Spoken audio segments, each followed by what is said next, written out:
Okay, I think we are live in Female Bosses Health and Fitness. So hello female bosses, we welcome to another Training Tuesday.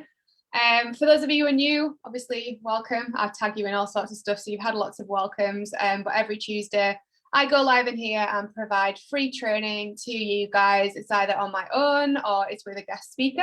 Today we have Nikki with us. Very kindly said she'll come and join us to talk about anxiety and depression, and we've had a few discussions within the group about anxiety and depression, so I think quite a few of you are quite excited to watch and listen. If you are watching, say hi to us so that we know you're here, and feel free to comment throughout it all, share your stories, ask questions. We're here to answer them. I've got my own story around anxiety and mental health side of things, and Nikki's got her own as well, so we'll be able to share those with you. While I just double check that we're all up and running, I'll let Nikki introduce herself. Oh, thanks. And thanks for having me, guys. And Jen, it's lovely to be here and talk about anxiety, because I feel there's a bit of a stigma around mental health and anxiety and mood, and we don't talk about it enough. So enter Nikki. But my background, so I'm a mum of 3. I'm 40 this year. Oh my God. And I have, oh, honestly, not semi-naked, Jen, not semi-naked. Don't think I will. Maybe. But trust me, it looks 40. So yeah, my background is postnatal depression, which then left me with really high anxiety for a long time, and I was very heavily medicated. And it got to a point where there was no more medication for me to have, and I just saw a reflection of myself in the mirror one day, and I didn't know what I was looking at. And I just basically thought, hell no, I'm not doing this anymore. And it'd been a good few years after the birth of my youngest. I've got 3, like I said. But when she was born, yeah, everything sort of got flipped upside down. I got very poorly in my mind with postnatal depression. So yeah, I realised that change was going to have to come from me. No one was going to do this for me. Medication wasn't going to fix it. And I think when you talk about medication, everybody has a view about medication, and I'm not a medical person to discuss the actual side of it in that way, but I will say medication is like a plaster, and allows you maybe to function slightly by putting one foot in front of the other. But if you come off that medication, like me, you go back to square one. And you have to start all over again, because the anxiety is still there. The root of the cause is still there. It's not been dealt with. So yeah, I came off it and I dealt with it, and I've now figured out how to do it, because I'm medication free, and my daughter, my youngest, is now 6. So yeah, there's a long time period there, but I've done it, and I now help other mums to do the same. That's amazing. And yeah, you're right about medication. It's like that with a lot of medical conditions. Obviously, some medical conditions you really do need medication for, like type 1 diabetes and things like that. But yeah, I know quite a few people who are on the same medication for different things, and it could be like anxiety or PMS or lots of different things, but it's the same pill. And I'm like, how can that one pill fix everything? And as you're right, I think it just kind of numbs the symptoms and puts a sticky plaster on it. And that is exactly why I have now shared my story, and you guys can see me, because at the time I was surrounded by family and friends, but I was very, very lonely. I didn't feel I could talk. And when I did go to the doctor for help, they just went straight to, right, let's whack you on this and come back to me in 3 weeks and tell me how you're getting on. And it got really bad for me, Jen. You know my story, but I didn't want to be here anymore. I really was thinking, that's it. Everyone's better off without me. I'm really shit at this, and I'm going. And then that scared me, because it got quite real. And then I opened up and spoke to my husband. But going to the doctor, given a box of pills and told to come back in 3 weeks, that isn't going to help. Whereas if I'd had somebody to talk to who could relate, many doctors have never experienced anxiety or postnatal depression. So they just go to the textbook response, in my eyes. That's my opinion. Yeah, and to be fair to doctors, they train for 5+ years in pharmaceuticals. That's their training, that's their background. And a lot of people don't actually realize that they aren't health professionals in every aspect. They are health professions in terms of medicine, like they're doctors of medicine. So that's why they give us medicine, and it doesn't necessarily mean that they're the right people to actually go to with things. No, and there's so many women that I talk to and that help, and they say, you know, Nikki, it's been 15 years that I have felt this way.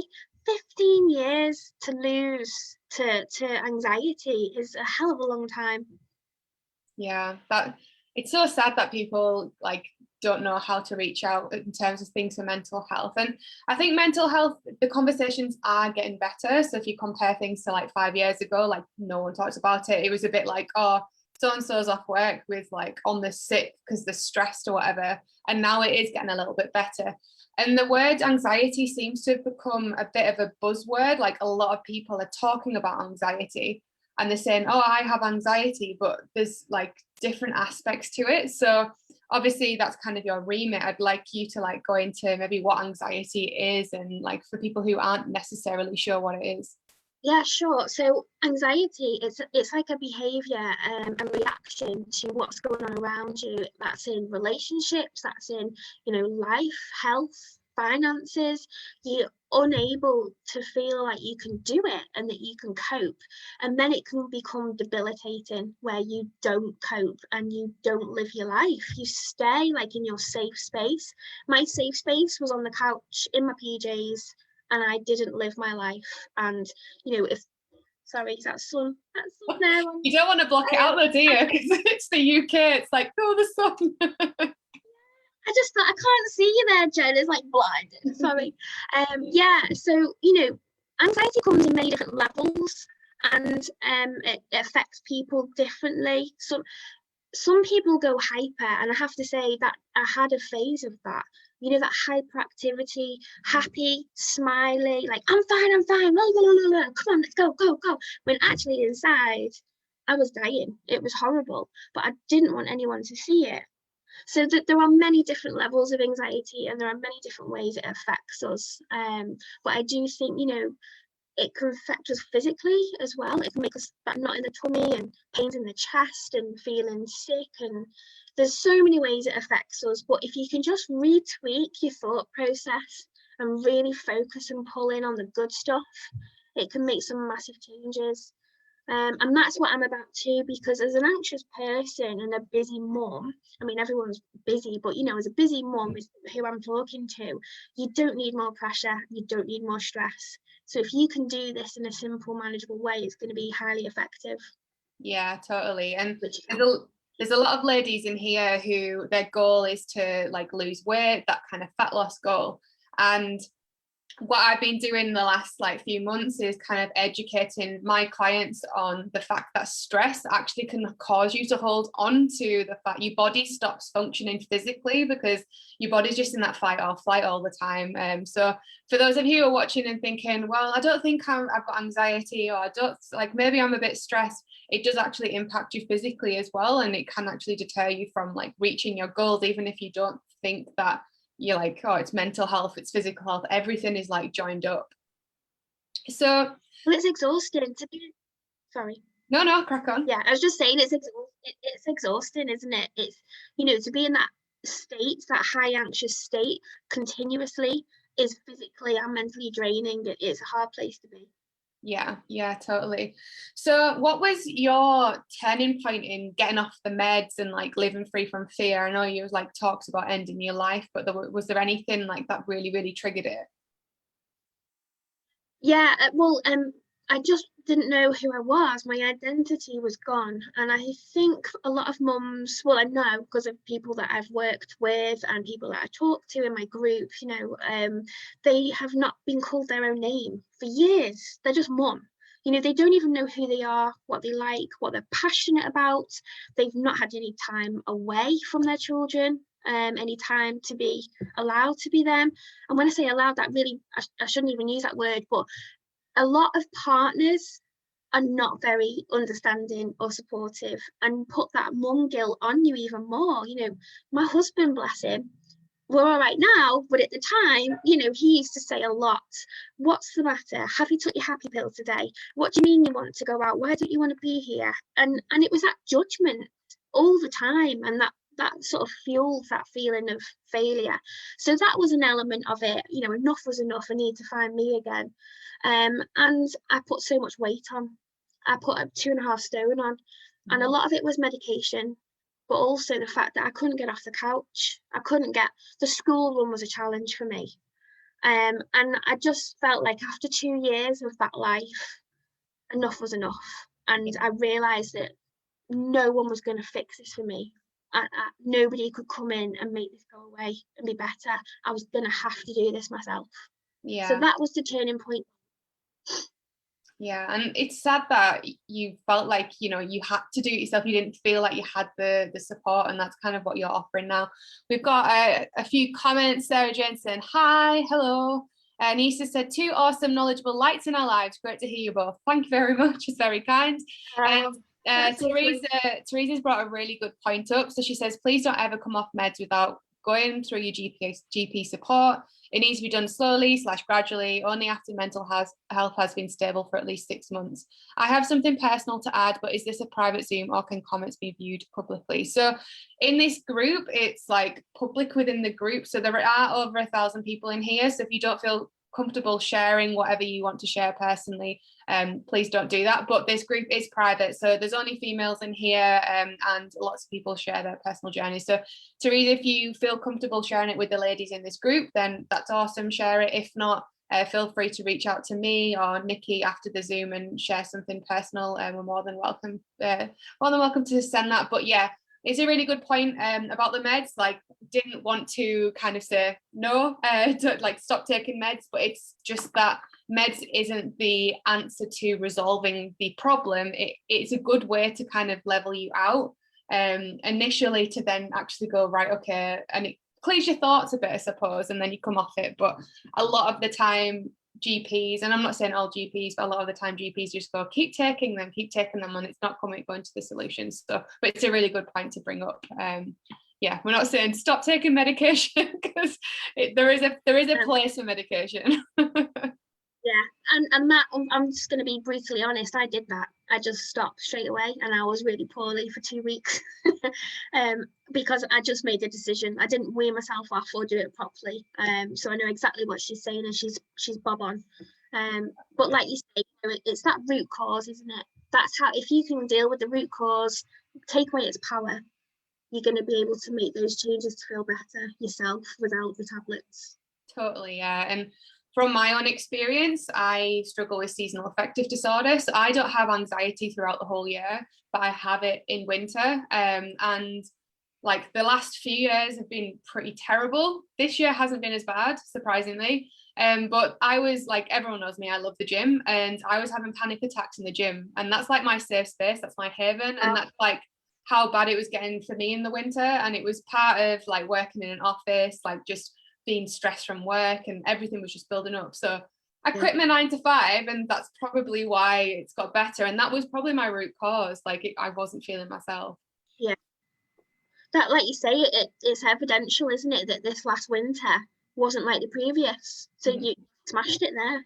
Yeah, and I haven't been able to go to the gym because it was shut. But yeah, because I always thought, oh, the gym, that's going to help me, and it does help with my mental health. But like the root cause, the problem was my office job, and I got out of it. So woohoo! So if someone is currently feeling depressed or anxious, what is your recommendation for first step to try and get out of it? Okay, so within my group, what we do is it starts with you. What is it that's holding you back? What is it you want? And language is key. So I draw from NLP, neuro-linguistic programming. It's like cognitive behavior therapy, CBT. And it's all about rewiring the thought process to work for you, not against you. So you focus on the good stuff, because us human beings love to talk about the crap stuff. You know, if someone says to you, how are you today? Go, oh, actually I stubbed my toe and it hurts, and he's done my head in, and she said this. Instead of saying, well, actually my little girl gave me a huge fat hug and loved me, and, you know, thinking of the positives. So NLP is very much using some methods, simple methods, to focus on the good stuff, and tweaking how we react and behave, because our behavior creates our reality. And if we're feeding our mind the negative stuff continuously, we're not going to be happy, because we're not thinking in a positive, happy way. You have to create it, and it does take a bit of practice, but it's doable. And that's why I'm able to sit here today through lockdown with 3 kids, working and studying, and I'm nowhere near that medication, because I can pull and draw on my toolkit to, like, you know, get me back on track. So using NLP and methods, a good place to start is yourself. What do you want? The key is the language. If you want it, you'll fight for it, you'll go for it. If you need it, the fight's not there. You need the want. So language is key. So if someone comes to me and says, Nikki, I feel like crap, what do I do? Start with yourself. What do you want? What's holding you back? And I've got loads of methods to do this, and I get creative with it as well. I'm all about being visual and creative, making it massive so you can see it and it sticks, and then sort of like taking it from there to the next step. So baby simple steps are massive for moving you forward in, you know, huge chunks.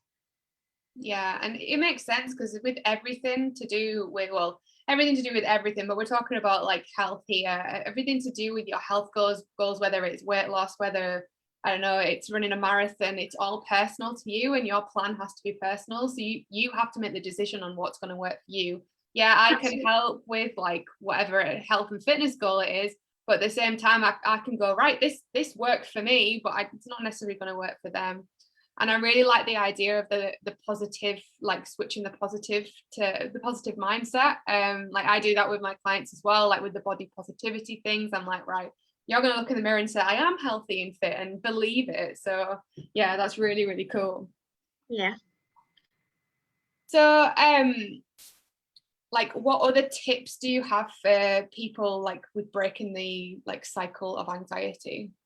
Okay, so I wanted to share a message with you today, because me and you have spoke before, and you shared one with me. I've seen it on the website as well, and I fell in love with it. It was brilliant, the stress bucket, and that visual aid. So with going back to NLP, it's about using our senses in our favor. And one of our senses is visual, how we see stuff. So your unconscious mind holds 120 billion bits of information. Have you seen like Bruce Almighty, the film? And the filing cabinet comes out huge. That's your unconscious mind, and your conscious mind is 7 pieces of information. So there's a huge difference. So if I asked you to think of a memory and, you know, like how that made you feel, you're going to dip into that unconscious mind and pull it out the filing cabinet.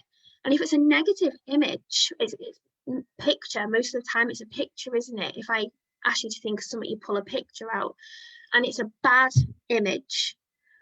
The technique that I use, it's called the swish technique. So it's about graying it out and making it inferior, taking away its power, so you have it completely grey when you look at that image. And then what you want to do then is think of a positive memory, a positive image, and put it in the corner of that large negative image. And then with practice, and it doesn't take much practice, when you feel that emotion that's hooked to that negative image, you swish it. And you even say the swish in your head, and you swish the images round and make the positive huge, like make it bold, give it loads of colour, loads of vibrancy, just make it smack you in the face like a wet fish. And you focus on that. And in this technique, it stamps out the crappy one. Okay. And if you practice that daily, you'll be able to use that instantly when you're feeling that negative emotion, that you relate to that image. Stamp all over it with the good stuff, get rid of the negative. But that I use these techniques a lot about you know, taking away the power of the bad stuff, because what purpose is it serving? It's not. It's holding you back from living free. You know, be the driver of your own bus and make your own decisions. And the only way you're going to be able to do that is by letting go of stuff that's holding you back. That's really cool. That's really cool. Yeah, it's cool. And you can make it even more visual by journaling. I've got loads of stuff on journaling. I love it. But you could get physical with it, with your visual element as well, if you wanted to. You can do whatever you want. It's all how you want to do it. So like you said earlier, Jen, about how things don't work for everybody. Mm-hmm. You need it to work for you. So you do what's comfy and, works for you. I'm all about getting massively creative with my positive images. I love that. And I think there's quite a few like creative people in here as well, like hidden creative people. And there's loads of mums in here as well. And naturally, when you've got kids are just creative, aren't they? So like, I imagine that the mums could do it with the kids as well. Yeah, absolutely. Although I do promote no kids. No kids, no kids, no kids. Yeah, only because again, like, to get into that state of mind for yourself, because at the end of the day, this is about you, and it's not selfish to think about yourself. I used to think it was, and my husband didn't help, and my family, it's that judgment. In-laws, they didn't help. Oh, you're not doing this right, and no, go away. This is me, and this is what I want to be doing. The kids are fine. The kids are fine for an hour or two. I'm spending some time on myself. And when I realised I actually could do that, that was a game changer as well. And I started to feel better then, because I put myself first. Yeah, and I think everyone should put themselves first, especially with your health. Like, if it's your health and you're better in your health, and you've got kids or other people that rely on you, if you're not at your not optimum health, because I don't feel like anyone's at their optimum health, but if you're not at kind of, like at your peak and not feeling good, then you're not going to be able to give your all to those people either that need you. Absolutely. And that was key as well, Jen. So I'd go off and do the thing that I wanted to do for me, my passion, and what I reconnected with after I'd had my third. But I was a much better person to be around, a much nicer mom. I wasn't angry, like those of you who are watching who may feel that you lose your temper like that. Have you thrown a plate at your husband's head, your partner's head? Yeah. Sudocrem hurt. But it's that temper, isn't it, and that frustration, and that you don't know what to do with this negative energy that you're holding on to. So if you can give yourself the time out to press that pause button and refresh, it's a game changer. Sorry, my puppy's just come running in. You need to bring your puppy on the screen. I'm running out now. My son's like, come here. Yeah, so it definitely starts with you. And when you start to realise that you're allowed to look after yourself, like you said, if you don't make time for yourself, you'll be forced to make time for your illness. That's what happened to me. I had no time as Nikki. I was just mum. Yeah. I was totally lost. My identity was gone. And then I was forced to sit on the couch with my illness for years. Yeah, and it is so true. My mum's watching and she says, great technique, so simple. Yeah, that's the key. Keep it simple, because again, are you going to do something that feels massively overwhelming, and when you're in such a low mood and low, high anxiety, you're not going to do it, are you? No. And if you're already feeling a bit overwhelmed, you're like, oh, I don't have the time, I can't do this, and that, like, even if you spend 5 minutes doing something for yourself, it's better than 0 minutes, isn't it? There was a lady I worked with, bless her, and her to-do list, I felt overwhelmed and knackered looking at it. It was phenomenal. And then because you're not ticking off that to do, your unconscious mind is like, well, we're not doing a very good job here, so you need to feel shit because you're failing. Whereas if you chunk it down and make it manageable, that unconscious mind feeds off the evidence of, yeah, we're doing this and we're doing a bloody good job. And it pushes you to do a bit more again the next day. And that's how you move forward. Yeah, for sure. And I like that you're saying that you're doing a really good job. And like with my clients, some of them come in quite negative about the like appearance, and that they've failed like with the weight loss time and time again. But when like I break it down and we go, right, we want to celebrate every single little thing, and like one client might up the push-ups by like two push-ups in the week, and I'm like, yeah, and they're like, well, that's not my weight, I haven't lost any weight. I'm like, but you can do 2 more push-ups now. And it's just switching that mindset up and celebrating what you have achieved. Absolutely, because we're so hung on the huge goal at the end, we forget about the space in the middle, and this space in the middle is what is vital to get to that. Yeah, totally. So obviously you've shared like quite a bit in this and techniques in here. But before we came on live, you were talking about your free 5-day challenge. So do you want to tell us a little bit more about that and what the ladies can expect to get out of your free 5-day challenge? I'm so excited, Jen. I really am. I've really worked hard at it. I've filled it with the good stuff, the fun stuff, and it's all about starting with yourself. So I guarantee, which is a huge statement, but I guarantee that in 5 days, your outlook on your mindset and how you can shift stuff will change. It will change. It can't not.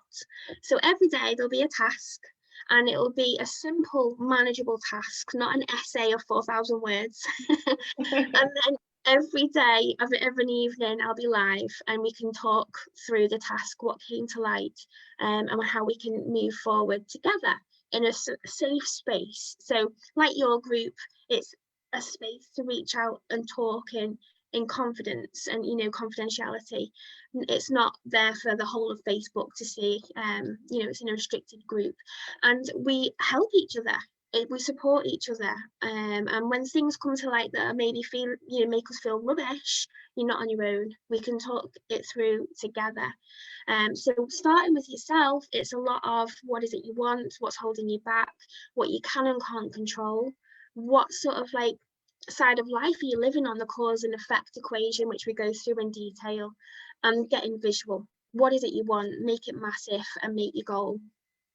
Sounds awesome. And I think I've already said I'm going to come along and join in, because like I have like worked through like my own anxiety, and I've got training in like mental health side of things. I used to train it out in my corporate job, but there's always something else that you can learn, and like about yourself, but for other people as well. So I'm definitely going to be there.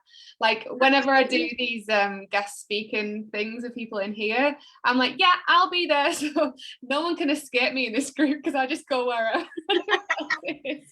Jen's everywhere. That's good.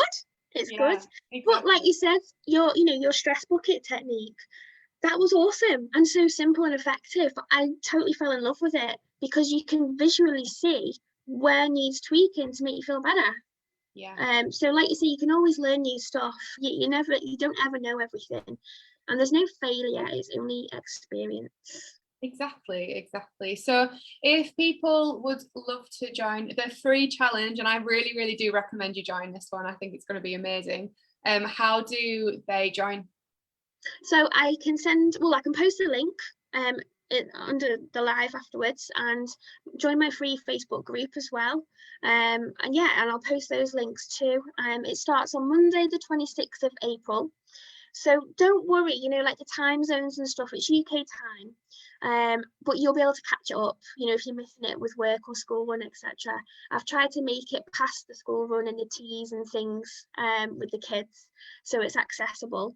But yeah, you'll be able to catch up. It'll be in the group and available for you to do in your own time. But I do recommend you do it with us, because I think feeding off each other and doing it together, you're going to experience it much better and gain more from it. And be committed as well. Allow yourself this time to do that.